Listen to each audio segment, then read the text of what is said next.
Hello everyone, welcome back to my channel. ఈరోజు నేను ఈ వీడియో ద్వారా మీకు బ్యాక్గ్రౌండ్ వెరిఫికేషన్ ప్రాసెస్ గురించి ఎక్స్ప్లెయిన్ చేస్తాను. మీరు కనుక ఈ వీడియో మొత్తం వింటే బ్యాక్గ్రౌండ్ వెరిఫికేషన్ ప్రాసెస్కి కావాల్సిన డాక్యుమెంటేషన్, ఆ ప్రాసెస్ ఎలా జరుగుతుంది అండ్ ఇది కనుక మీరు నేర్చుకుంటే తెలుసుకుంటే మీ బీజీసీ ఎప్పుడు ఫెయిల్ అవ్వదండి. మీ బ్యాక్గ్రౌండ్ వెరిఫికేషన్ ఎప్పుడు ఫెయిల్ అవ్వదు అండ్ ఎంఎన్సీకి పని చేయాలి అనే మీ డ్రీమ్ కూడా మీరు మీట్ అవుతారు. ఓకే, ఫస్ట్ థింగ్ ఏంటంటే letter start from your education. Okay, BGC అంటే ఏంటి? Background check. బ్యాక్గ్రౌండ్ వెరిఫికేషన్కి ప్రతి ఎంప్లాయీ కూడా అండ్ స్టూడెంట్స్ కూడా కొన్ని డాక్యుమెంట్స్ ప్రొడ్యూస్ చేయవలసి వస్తుంది. సో ఈ బ్యాక్గ్రౌండ్ వెరిఫికేషన్ ఏదైతే ఉందో, ఏ కంపెనీకి అయితే మీరు జాయిన్ అవ్వాలనుకుంటున్నారో వాళ్ళు ఈ బ్యాక్గ్రౌండ్ వెరిఫికేషన్ వెండర్స్కి మీ డాక్యుమెంట్స్ సబ్మిట్ చేసి మీది వెరిఫై చేయిస్తారు. సో దానికోసం కొన్ని డాక్యుమెంట్స్ అవసరం అవుతాయి అన్నమాట. సో అందుకనే మీరు 10th గ్రేడ్ నుంచి ఇప్పటి వరకు ప్రతి డాక్యుమెంట్ చాలా కేర్ఫుల్గా మీరు మీ దగ్గర పెట్టుకోవాలి. ఈ సర్టిఫికేట్స్తో పాటు ఎంప్లాయ్మెంట్ డాక్యుమెంట్స్ కావాలి, కొన్ని పర్సనల్ డాక్యుమెంట్స్ కావాలి అండ్ అడ్రస్ వెరిఫికేషన్స్, చాలా వెరిఫికేషన్స్ ఉంటాయి. So first thing educational check. మీ grade 10, grade 12, graduation and PG. So ఈ డాక్యుమెంట్స్ అన్ని మీరు చాలా సేఫ్గా పెట్టుకోవాలండి. మీరు ఏదైనా జాబ్ జాయిన్ అయినప్పుడు హైయెస్ట్ క్వాలిఫికేషన్ డాక్యుమెంట్ కొన్ని కంపెనీస్ చేస్తే, అలా కాకుండా కొన్ని కంపెనీస్ వచ్చేసి మీ గ్రాడ్యుయేషన్ అండ్ పోస్ట్ గ్రాడ్యుయేషన్ ఏదైతే ఉందో దాన్ని వెరిఫై చేస్తాయి. సో మీరు ఎక్కడైతే చదువుకున్నారో ఆ యూనివర్సిటీ ఆర్ కాలేజ్కి వీళ్ళు ఈమెయిల్ పెడతారు వెరిఫికేషన్ కోసం. సో అక్కడ కాలేజ్, యూనివర్సిటీ కనుక టైంకి రెస్పాండ్ అవుతే టెన్షన్ లేదు అంటే టైం తీసుకుంటుంది. కొన్ని యూనివర్సిటీస్, కాలేజెస్ అయితే more than 15 days, 20 days, 1 month కూడా తీసుకుంటాయి. అలాంటప్పుడు వీళ్ళు ఏ కంపెనీ అయితే వెరిఫై చేయమని చెప్పిందో వాళ్ళ దగ్గర నుంచి అప్రూవల్ తీసుకొని టెలిఫోనిక్ వెరిఫికేషన్ లేకపోతే ఫిజికల్ వెరిఫికేషన్ కూడా చేస్తారు. సో ఏ వెరిఫికేషన్ అయినా అప్రూవ్డ్ వెరిఫికేషన్ ప్రాసెస్ త్రూ వాళ్ళు చేసి అది క్లియర్ అవుతే మీకు బీజీసీ క్లియర్ అవుతుంది. దానికోసం మీరు క్లియర్గా ఏ ఈమెయిల్ ఐడి ఇస్తున్నారో అది కరెక్ట్గా ఉందా లేదా, అది ఇప్పుడు యూజ్ చేస్తున్నారో లేదా కరెక్ట్గా చెక్ చేసుకొని ఇవ్వండి. And mobile numbers or the university college contact numbers, all these details should be accurate and correct. Only then the verification companies can verify it on time and submit it back to the company for which you are joining. And second thing వచ్చేసి employment వెరిఫికేషన్కి మీకు చాలా companies చాలా డిఫరెంట్గా చేస్తాయి అండి. కొన్ని companies అయితే ఓన్లీ కరెంట్ ఎంప్లాయ్మెంట్ చేస్తారు, కొన్ని కంపెనీస్ అయితే లాస్ట్ 5 years మీరు ఎక్కడ వర్క్ చేస్తారు, కొన్ని 7 years, కొన్ని కంపెనీస్ అయితే ఫుల్ టెన్యూర్ చేస్తారు. అంటే ఇప్పటి వరకు మీరు మీ ఎడ్యుకేషన్ అయిపోయిన తర్వాత ఇప్పటి వరకు మీరు ఎన్ని కంపెనీస్ పనిచేస్తే అన్ని కంపెనీస్ వెరిఫికేషన్ చేస్తారు. ఓకే, దాని ఎంప్లాయ్మెంట్ వెరిఫికేషన్కి కావాల్సిన డాక్యుమెంట్స్ ఏంటంటే ఆ కంపెనీ నుంచి మీరు రిలీవింగ్ లెటర్, ఎక్స్పీరియన్స్ డాక్యుమెంట్స్, ఆ కంపెనీలో మీరు జాయిన్ అయినప్పుడు వచ్చిన ఆఫర్ లెటర్ అండ్ కంపెనీ నుంచి వెళ్ళిపోయేటప్పుడు మీకు relieving letter, okay, experience letter mandatory అండి. దాంతోపాటు pay slips, last 3 months or 6 months pay స్లిప్స్ని మీరు జాగ్రత్తగా పెట్టుకోండి. అండ్ ఇంకొకటి ఏంటంటే సాలరీ అకౌంట్.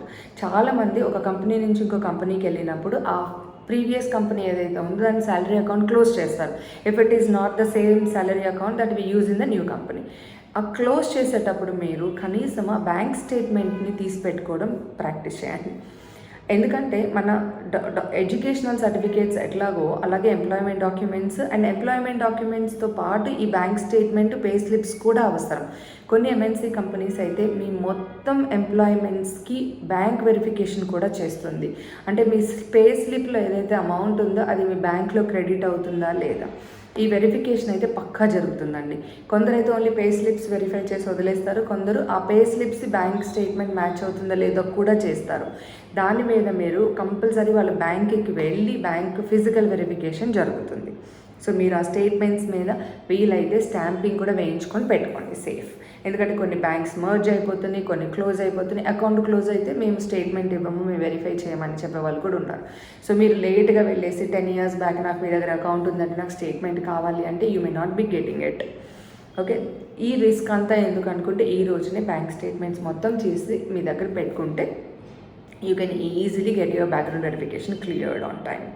ఓకే, అలా ఎంప్లాయ్మెంట్ డాక్యుమెంట్స్. ఇంకొకటి వచ్చేసి అడ్రస్ వెరిఫికేషన్ అండి. అడ్రస్ వెరిఫికేషన్కి నార్మల్గా మనం కరెంట్ అడ్రస్ చేస్తే సరిపోతుంది కదా ఎందుకు అనుకుంటాం, కాదండి. కొన్ని కంపెనీస్ అయితే మీరు last 7 years or 5 years or 10 years or entire 10 years మీరు ఎక్కడెక్కడ ఉన్నారో ఆ అన్ని అడ్రసెస్ వెరిఫికేషన్ జరుగుతుందన్నమాట. అడ్రస్ వెరిఫికేషన్తో పాటు క్రిమినల్ వెరిఫికేషన్ కూడా జరుగుతుంది. అంటే మీరు ఆ అడ్రస్లో ఉన్న పీరియడ్ అంతా ఏమైనా క్రిమినల్ రికార్డ్ ఉందా అది కూడా వెరిఫై చేస్తారు. సో దీనికోసం మీకు ఏంటంటే క్లియర్గా మీరు ఎక్కడెక్కడైతే స్టే ఉంటారో దానికి సంబంధించిన అడ్రస్ ప్రూఫ్ ఒకటి మీరు పెట్టుకోండి. ఓకే, ఎలక్ట్రిసిటీ బిల్ ఉండొచ్చు, లేకపోతే అక్కడున్న మీ గ్యాస్ బిల్స్ ఉండొచ్చు, లేకపోతే ఇంకేదైనా any address verification that you will have it, whether it is on your name or on the owners name. So address is must. You need to produce all these details to the background verification team when they are starting this process. So better to have a copy of all these documents with you. Address verification and criminal verification. So యూజువల్గా permanent అడ్రస్కి మీ Aadhaar card base చేసుకొని చేస్తారు, so tension లేదు. But ఈ ఏవైతే మీరు temporary stay ఉంటారో ఆ అడ్రసెస్ వెరిఫికేషన్ కోసం డాక్యుమెంట్స్ డీటెయిల్స్ అడిగినప్పుడు మనం చాలామందివి అయ్యో నా దగ్గర ప్రూఫ్ ఏం లేదండి, నేను ఎప్పుడో 2 years బ్యాక్ ఉన్నాను, అక్కడ నాకేమీ పెట్టుకోలేదు, ఇప్పుడు నేను ఎలా ఇవ్వాలి అని అడుగుతారు. కొందరు ఓన్లీ ఆ అడ్రస్ ఇస్తే చాలు వెరిఫై చేసుకుంటామని చేస్తారు. కొందరు ప్రూఫ్ ఈజ్ మస్ట్ అంటారు. ప్రూఫ్ లేకుండా వాళ్ళు వెరిఫై చేయలేరు. Okay, so better to have these details ready అనమాట. అంటే మీ ఎడ్యుకేషనల్ డాక్యుమెంట్స్తో పాటు ఎంప్లాయ్మెంట్ డాక్యుమెంట్స్ అండ్ ఈ డీటెయిల్స్ మొత్తం పెట్టుకుంటే మీ ఎంటైర్ మీరు ఈ జర్నీ ఎంత స్మూత్గా వెళ్తుంది. అండ్ బ్యాక్గ్రౌండ్ వెరిఫికేషన్ అనేది అస్సలు ఫెయిల్ అయ్యే ఛాన్సే లేదండి. ఇంకొకటి, ఎంఎన్సీలో జాయిన్ అవ్వాలనే మీ డ్రీమ్ అన్ని కంపెనీస్ యాక్సెప్ట్ చేయదండి. మీ బ్యాక్గ్రౌండ్ వెరిఫికేషన్ క్లియర్ అవ్వకుండా మీరు జాయిన్ అవ్వడం చాలా కష్టం.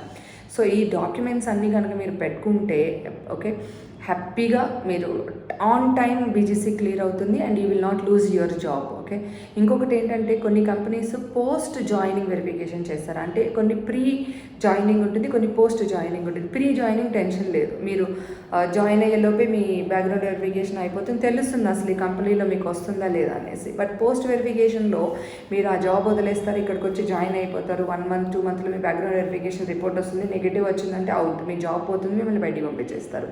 ఇలాంటి ప్రాబ్లమ్స్ ఫేస్ చేయకుండా ఉండాలి అంటే బ్యాక్గ్రౌండ్ వెరిఫికేషన్కి కావాల్సిన డాక్యుమెంట్స్ అన్ని చక్కగా పెట్టుకోండి. ఇంకొకటి, ఇప్పుడు కొత్తగా ట్రెండింగ్ ఏంటంటే డోల్ ఎంప్లాయ్మెంట్స్, మూన్ లైట్స్, ఇలాంటి ఇష్యూస్ కూడా ఉన్నాయి. సో దీంతో మీకు ఇష్యూస్ రాకుండా ఉండాలి అనుకుంటే మీరు ఏ కంపెనీ నుంచి అయితే ఎగ్జిట్ అవుతారో మేక్ ష్యూర్ దట్ ఆ కంపెనీ మిమ్మల్ని పిఎఫ్లో కూడా ఎగ్జిట్ చేసింది.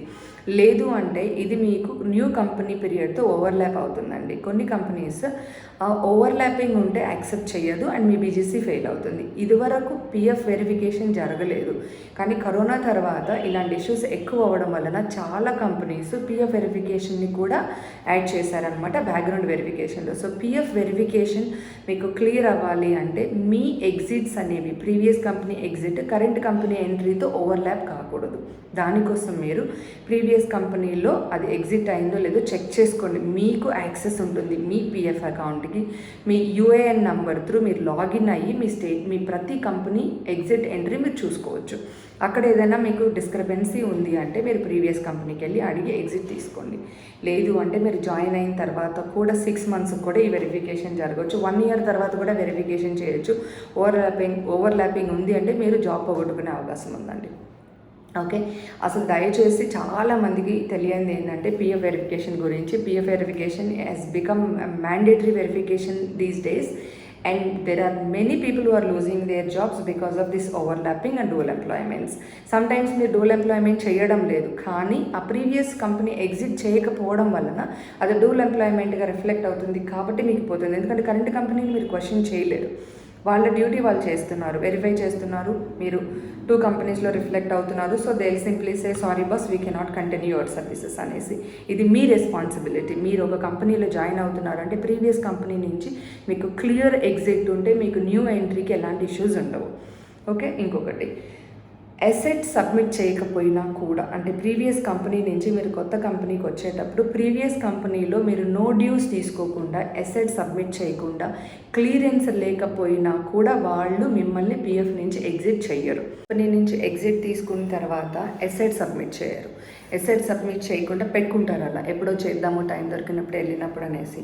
జస్ట్ రిలీవింగ్ లెటర్ ఒకటి తీసుకొని మీకు ఈ కొన్ని కంపెనీస్ కొన్ని టైం లైన్స్ ఏవైతే ఉంటాయో 45 days 1 month అట్లా ఈ టైంలోనే మీకు ఎక్స్పీరియన్స్ డాక్యుమెంట్స్ వాళ్ళు ఇస్తారు. సో ఈ పీరియడ్లో మీకు కొంచెం టైం ఇస్తారు వచ్చి సబ్మిట్ చేయండి అనేసి. సో చాలామంది ఏం చేస్తారంటే రిలీవింగ్ లెటర్ వచ్చేసింది కదా, కంపెనీ నుంచి అన్ని క్లియర్ అయిపోయి వచ్చేస్తారు, కొత్త కంపెనీలో జాయిన్ అయిపోతారు, హ్యాపీగా కంటిన్యూ చేసుకుని వర్క్ చేసుకుంటూ ఉంటారు. They don't go submit their assets, they don't get no dues from the company and they don't clear everything and they don't even collect their experience letters అనమాట. But this is required. Okay, if not today, when your current company starts doing your PF verification, then they will come to know that you are not exited from the previous company and it's not their mistake or previous company's mistake, it is your mistake. If you don't submit their assets back to the company and take new dues, then why do they need to exit you? They don't announce the exit in their system, right? So they don't update your exit in the system, so then obviously you will not be getting it. So please make sure that you are submitting their assets back to the company and clearing all your dues from the company and then joining the new company. So it is important, guys. So whatever it is a part of your employment and you have to cooperate in this, okay? Only then you will get your documents, you will get your clear exit and you can happily join another company. So this is how companies do background verification, and most of the companies are now verifying all your employments and all your addresses. And also the education check is must. So కొన్ని prerequisites ఉంటాయండి background వెరిఫికేషన్కి కావాల్సిన mandatory, and every company has its own guidelines, policies for background verification. So most of the cases ఏంటంటే, most of the companies follow అయ్యే process ఏంటంటే background వెరిఫికేషన్కి ఏం కావాలి అని. ఇప్పటి వరకు మనము education documents, employment documents and then address verification, criminal verification, ఇంకొకటి ID check, international ID check, అన్ని చెక్స్ ఉంటాయండి. దీనికి బేసిక్గా వాళ్ళు మన ఐడెంటిటీ ప్రూఫ్ తీసుకొని వాళ్ళు వెరిఫై చేస్తారు. దీంతో పాటు మీకు గ్యాప్ అని ఒకటి ఉంటుందండి, గ్యాప్ అనలైజ్ చేస్తారు. మీరు ప్రతి ఇయర్ అంటే ఎడ్యుకేషన్లో గ్యాప్ ఏమన్నా ఉందా, ఎడ్యుకేషన్ టు ఎంప్లాయ్మెంట్లో గ్యాప్ ఏమైనా ఉందా, employment to employment gap, so ఇప్పుడు ఏమన్నా గ్యాప్ ఉందా, ఈ గ్యాప్స్ కూడా అనలైజ్ చేస్తారండి. ఈ గ్యాప్కి కూడా ఒక కండిషన్ ఉంది. చాలా కంపెనీస్ మీకు కనుక ఎక్కువ గ్యాప్ ఉంటే మీ బీజీసీ క్లియర్ అవ్వదు, అంటే యాక్సెప్ట్ చేయరు, అసలు మీ ప్రొఫైల్నే కన్సిడర్ చేయరు. సో ఎడ్యుకేషనల్ గ్యాప్ 1 year కంటే ఎక్కువ ఉంటే కొన్ని కంపెనీస్ తీసుకోవు. సో కొన్ని కంపెనీస్ అయితే ఓవరాల్ గ్యాప్ 2 years ఉంటే చాలు, 2 years కంటే ఎక్కువ ఉంటే తీసుకోవద్దు, మీ ప్రొఫైల్ కన్సిడర్ కూడా చేయాలి. అంటే you are not eligible to work in that company if you have gap more than 2 years. So ఇలా ప్రతి కంపెనీకి కూడా ఈ గ్యాప్ కూడా కన్సిడర్ చేస్తారనమాట. So please make sure that you don't have gap during your education. So ఈ 1 year gap అయినా, ఎందుకంటే ఇంటర్మీడియట్లో చాలామంది students if they don't get a seat in their dream college, వాళ్ళు లాంగ్ టర్మ్ కోచింగ్ తీసుకుంటారు. So long term coaching తీసుకున్నప్పుడు మీకు 12th grade మీకు మీ గ్రాడ్యుయేషన్కి 1 year గ్యాప్ వచ్చేస్తుంది. ఈ గ్యాప్లో ఏం చేశారంటే మీకు ప్రూఫ్ ఉంటుంది, నేను ఇట్లా లాంగ్ టర్మ్ కోచింగ్ తీసుకున్నానని. దానికి కావాల్సిన డాక్యుమెంట్ని మీరు కలెక్ట్ చేసి పెట్టుకోండి. ఇప్పుడు అవసరం లేదు అనుకుంటాము, 10 years తర్వాత అదే ఇంపార్టెంట్ అవుతుంది, అవసరం అవుతుంది. నేను ఆ పీరియడ్లో నేను లాంగ్ టర్మ్ కోచింగ్ తీసుకున్నానండి అంటారు. అంటే కొన్ని కంపెనీస్ మేము అసలు గ్యాప్ యాక్సెప్ట్ చేయము, మాకు 0 గ్యాప్ ఉండాలి ఎడ్యుకేషన్లో అని అన్నప్పుడు, మీకు ఇది గ్యాప్ కాకుండా ఈ పీరియడ్లో మీరు ఒక కాలేజ్లో కోచింగ్ తీసుకున్నారు, ఒక సెంటర్లో కోచింగ్ తీసుకున్నారు అని చెప్పుకోవడం కోసం దానికి కావాల్సిన ప్రూఫ్ని, ఆ డాక్యుమెంట్ని మీరు పెట్టుకోండి. అలాగే మీరు ఎడ్యుకేషన్ అయిపోయిన తర్వాత ఎంప్లాయ్మెంట్ అండి. సో చాలామందికి మేము చెప్తూ ఉంటాము, మనందరికీ డ్రీమ్ ఉంటుంది, నాకు ఆ కంపెనీలోనే జాబ్ రావాలి, లేకపోతే ఈ టెక్నాలజీ మీద రావాలి అని. అప్పటి వరకు మనం ఎలాంటి ప్రయత్నాలు, అంటే ఏదో ఒక కంపెనీలో జాయిన్ అవ్వడానికి ఇష్టపడము, కెరియర్ స్టార్ట్ చేయము. సో 2 years అవుతుంది, 3 years అవుతుంది, కొందరు 4 years అవుతుంది. ఆ జాబ్ వచ్చే వరకు వెయిట్ చేస్తారు, ఇంట్లో కూర్చుంటారు, లేకపోతే ఏదో ఒకటి వర్క్ చేసుకుంటూ ఉంటారు. బట్ వాళ్ళ డాక్యుమెంటేషన్ గురించి, దాని గురించి ఎక్కువ థింక్ చేయరు. సో ఈ గ్యాప్ కనుక ఎక్కువ అయితే కొన్ని కంపెనీస్ మీ ప్రొఫైల్ కూడా కన్సిడర్ చేయవండి. అది కాకుండా ఉండాలి అంటే మీరు మీ గ్రాడ్యుయేషన్ అయిపోయిన తర్వాత maximum try to join a job, ఏదో ఒక జాబ్ జాయిన్ అయ్యి స్టార్ట్ వర్కింగ్ అనమాట. సో ఆ తర్వాత మీకున్న మీ టెక్నాలజీ, మీ డ్రీమ్ మీరు ట్రై చేస్తూనే ఉంటారు అండ్ మీకు జాబ్ వచ్చేస్తుంది. బట్ ఈ గ్యాప్ లేకుండా మీకు ఫిల్ అవుతుంది కదా, మీరు ఎక్కడో చోట వర్క్ చేసే ఈ ఎక్స్పీరియన్స్ మీ ఆ గ్యాప్ని ఫిల్ చేస్తుంది, కాబట్టి మీకు అసలు గ్యాప్స్ అనే ఇష్యూస్ రావు. అలా కాకుండా మీరు ఏం వర్క్ చేయకుండా 2-3 years గ్యాప్ తీసుకుంటే అప్పుడు మీకు ప్రాబ్లం అయిపోతుంది అండి. మిమ్మల్ని కొన్ని కంపెనీస్ అసలు కన్సిడర్ కూడా చెయ్యవు.